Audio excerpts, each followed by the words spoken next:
Freddy and Jason got mad movies, dude. They should do a movie where they fight each other. Huh? What?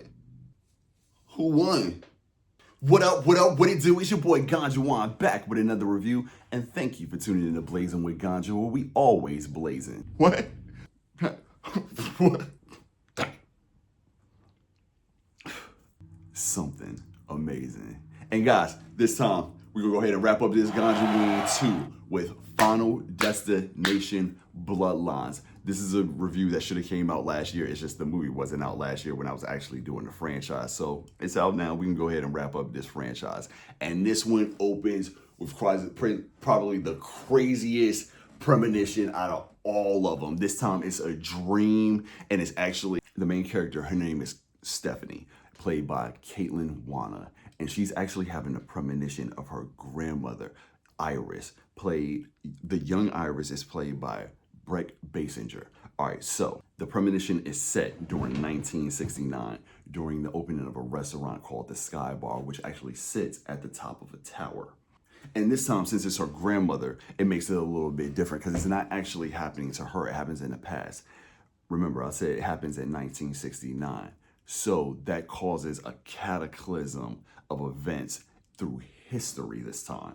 There's even some things that go on during the premonition, like she runs across a little boy that'll pop up a little bit later that she ends up saving and everything like this. But this one is wild. You got people falling from the building. You got people catching on fire. You got things smashing on top of people. You got people falling through glass, impalements. It is crazy. You would have to see it to honestly believe it and understand it, but I'm telling you, it's crazy. Since the premonition happens through her grandmother, Stephanie wakes up in present day and is disturbed by the premonitions. So she actually goes to her family to figure out what's going on because she can see her grandmother through the premonitions. And they inform her that the grandmother went crazy. It damaged the family. She was always paranoid about keeping them safe, thinking they were gonna die and everything like that. So it kind of destroyed the family, and they're still together. They just don't talk to her as much. So that makes her, of course, want to go find her grandmother, which she actually does. She goes out to a cabin and finds her grandmother. And the grandmother, Iris, the older version, is played by an actress named Gabrielle Rose. And the thing with her is she's held up in this cabin, and of course you can tell she's going crazy. But the thing about her is it reminds me of like what you would see if the main character off of part one, Alex Browning, played by Devin Sawa, if he had lived through the franchise, where his character might have ended up. His character might have ended up a paranoid, crazy guy, locking himself away in a cabin, scared, like literally scared of death.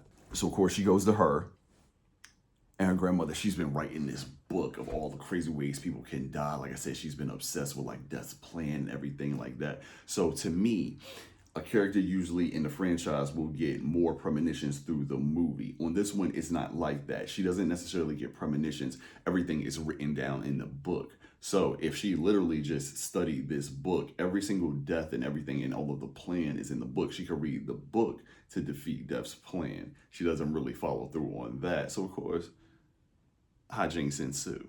And on this one, we got crazy deaths. There's a whole scene at a family barbecue. And that's the best thing about Final Destination. It always finds the most relatable, mundane things that we do every day and then turns them on their head. Like there's even a part where like a glass breaks and falls into an ice bin. You already know if that happens, if you're working in the restaurant industry, you got to empty that whole ice bin to find that one little tiny piece of glass.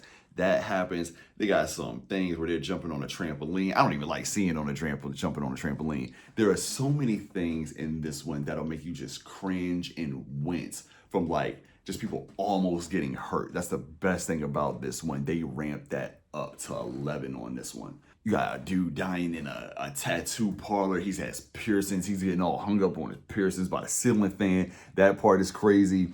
You even got another part with like a trash compactor. And the thing about this one is there's a lot of practical stunts on it, which always sells a stunt way better and sells a scene. So the gore is ramped up to 11. It's practical stunts. This movie is awesome. Like I said, a very good return to form. So of course, in every Final Destination franchise, you have the obligatory scene where they're trying to figure things out. And then they might even run across an old character named Bloodworth. So you got the return of Tony Todd on this one. He had Tony Todd sat out part 3, but he was still a voice on part 3. But it's good to see him back. And he was a little sick right before his death. So it was kind of painful to see him like that, but it was good to see him back on screen in a franchise he helped usher in. And then even the dialogue they gave him and some of the things he said, you could tell he was talking past the screen into the audience, letting us know that like his time is probably up and he's just enjoying life. And I love everything they did with his scene. And then they even connected it because, like, I told you, she ran across a little boy in the premonition. That little boy in 1969 was actually Bloodworth. So it's crazy that Bloodworth was there in 1969 for that premonition. That's literally sets up how he knows about every death and death's plan throughout the franchise because he was there the entire time, which is awesome.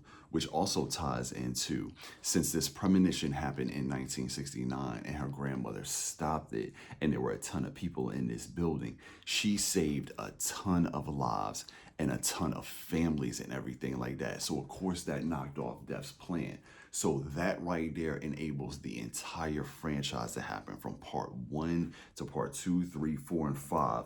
All of that now happened because of this single premonition in 1969. And like I said, that's just a great way to retcon everything and set everything up for the entire franchise. And of course, this movie might have one of the best deaths in the entire franchise. There is an MIR scene that I will not spoil, but I bet if you see this MRI scene, you will not look at an MRI the same way again. So then, of course, we get to the finale. There's some trickery with the finale. They play around with it. We've seen multiple movies in this franchise already, so you know some things they play around with the franchise with. Of course, the character might die and come back. They try to cheat death and everything like that. So they play around with that a little bit, which is pretty cool. I'm not going to say, to me, the finale was the greatest or anything like that, but we've seen 5 others, you know what I'm saying? So we kind of know what we're getting.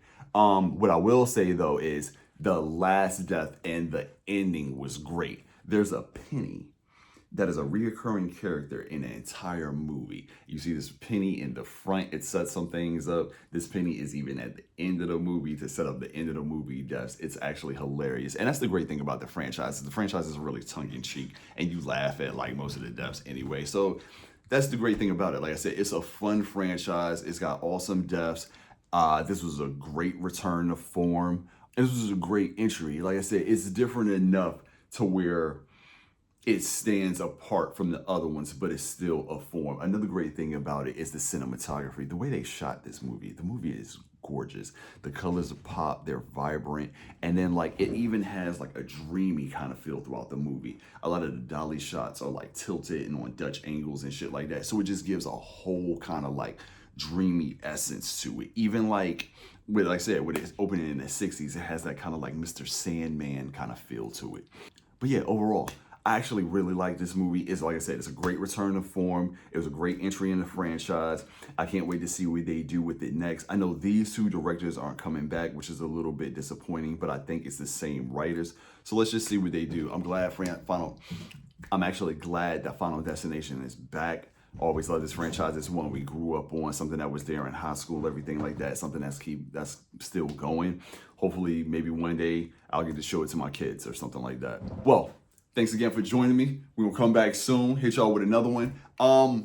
Maybe Predator Badlands, maybe something in between there. Who knows? Just be out on the lookout. I appreciate y'all. Go back and watch the old Final Destination reviews I did last year, 1 through 5. Come back and watch this one again if you can. Like and subscribe. I appreciate y'all. I'll see y'all soon.